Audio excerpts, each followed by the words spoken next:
Hey, all you Skelton folks out there and family, if you are in a country that recognizes or celebrates Thanksgiving, I hope everybody had a good Thanksgiving. This is a Saturday after Thanksgiving. And I'm doing a follow-up video to the last one I did about the immigrant John Skelton who came to America no later than 1666. If you haven't watched that video, please do, it'll help. But one thing I do need to do before I get started on this one is correct something I said in that last video. In the last video I talked about John after Bacon's Rebellion, how he had to post a bond to keep the peace. And I said that that bond was 10,000 pounds of tobacco. And while that's a reasonable thing to say, I mean, tobacco was currency, a lot of taxes, a lot of transactions were based on the value of tobacco. I was wrong on that one. He actually had to post a 10,000 pound sterling bond. So anyway, I just want to correct myself on that one. This video is going to be about who John married and who his kids were. And as far as who he married, we don't have to go too far or look too hard to find out what his wife's name was. And I'm going to look at my cheat sheet here. In 1701, in fact it was in October of 1701, he wrote a will, and in his will he refers to his loving wife, quote unquote loving wife, but doesn't give a name. And he also talks about bequeathing 5 Negro men to be divided equally among his children. But he doesn't give any names. He doesn't name his wife, doesn't name his kids, doesn't really do anything. He just names his wife as executrix, leaves her 1 indentured servant slave, and then just designates that the other 5 will be divided equally. And that's important because he talks about 5 being divided equally, and he doesn't talk about them excuse me, he doesn't talk about them being sold and the proceeds being divided equally. He actually, which is what they would do a lot of times with property, and property that would be very common to say, sell this piece of land and divide it among my children, or give the proceeds to this child. He didn't do that here. He said, I want my 5 Negro men, his words not mine, to be divided equally amongst my children. So we know he had 5 kids. But anyway, let's go back to his wife. So in his will, he didn't mention her name. But again, we don't have to go too far, and I'm looking at my notes here again. If we go back a few years to 1694, so again, John wrote his will in 1701, but if you go back a few years to 1694, there's a non-cupitive will. I'm not going to try to say that again. I said it once, and that's a hard word to say. Essentially, that's a deathbed will. So if somebody was on their deathbed, very sick, didn't think they had much left in this world, but hadn't written an actual will, they could give their deathbed will. And so there was a will in 1694 where it specifically says John Skelton and his wife Susanna. So we know that John's wife's name was Susanna, and that helps. We don't know what her maiden name is yet, but we're going to find out. So we know her name is Susanna. Now if we go to another document, let's see, which one do I want to talk about here first? Let's go to this executive journal in 1704, in April 1704. So he wrote his will in 1701. 3 years later, in 1704, there is an entry in the executive journal that mentions Susanna Skelton, widow, in Isle of Wight County, and it goes on to mention that her husband and son died in the James River in 1704, but it doesn't mention the son or the husband's name. It just says that Susanna, who we know was married to John, that her husband and son died in the James River. So we know that in 1704, in February 1704, John Skelton and a son, we'll figure that out later, but John Skelton and a son died in the James River when their boat capsized.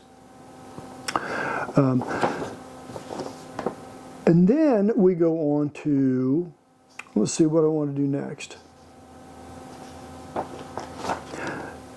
So 1694, let's backtrack. In 1694, John and Susanna witnessed that will.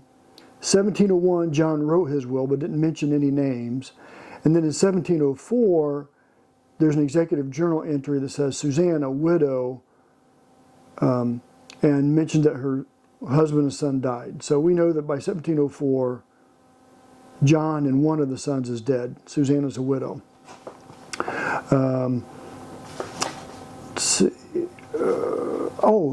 And so that was in February when he died. In April, there was an inventory of his, or an appraisal of his estate, and it mentions Susanna Skelton in that appraisal. So we know that John and Susanna were the ones that we're talking about here. There's just no getting around it. So now let's fast forward to a little bit later in 1704. So now we go to June.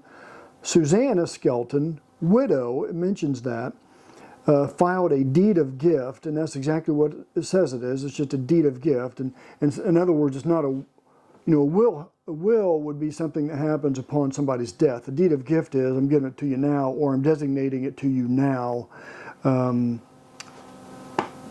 when certain conditions happen. So in this instance here, she is gifting things to a couple of kids upon them turning a certain age, which isn't the same necessarily as her dying, because they could have turned a certain age while she's still alive. She didn't, but she could have. And in that deed of gift, and I'll try to put, when I edit this video, I'll try to put the citations so somebody can go look and do this and also and check my work. But she deeds property to her children. For the first time, we're going to hear some names here: James, William, and Sarah. So we know of the 5 children that we have from John's will, when he divided the Negro men up evenly. So now we know what 3 of them are: James, William, and Sarah. Let's see. Now the next document we need to look at is in 1713, so 9 years later. Charles Edwards, in his will, lists several grandchildren. Among them, William, James, and Sarah Skelton. So those are the same 3 that Susanna named in her deed of gift. So we know that Charles Edwards then was Susanna's father, because he talks about those Skelton kids being his grandchildren. So we know that now from that will that Susanna's maiden name was Edwards. So John Skelton married Susanna Edwards. In Charles Edwards' will of 1713, he talks about William, James, and Sarah Skelton, and it also goes on to mention Thomas Skelton. So now we have 4 of the 5 kids. And then the last document, we have to go back to 1697. There is a deed for Robert Warren, and this deed was witnessed by both John Skelton Sr. and John Skelton Jr. So now we've been able to figure out all the parties here. John Skelton married Susanna. They had 5 kids: John Jr., Thomas, William, James, and Sarah. And it makes sense that John Jr. would have been the oldest one that died in the James River. So we don't know exactly how old they were, but if John was able to witness a document in 1697, then he would have been, 18 or 21 years old at the time. I'm not exactly sure. So he would have been born, whatever that math is.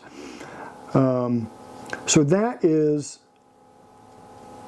then, and I'll put, when I edit this up, I'll try to put some sort of family tree on there so that so you can visualize what it is in addition. So that's it for this video. That's a quick one. I don't know what I'll do for other videos. If you guys have things you want me to talk about, I will. One thing I'm thinking about doing is talking about the James Skelton that helped rebuild the capital. When John Skelton, the immigrant, came, Jamestown was a capital. They eventually moved that to Williamsburg, nearby Williamsburg. That capital burned down and then was rebuilt, and the person that was in charge of rebuilding it was James Skelton. So I might talk about him, but anyway, we'll see. So again, happy Thanksgiving. Hope this was helpful.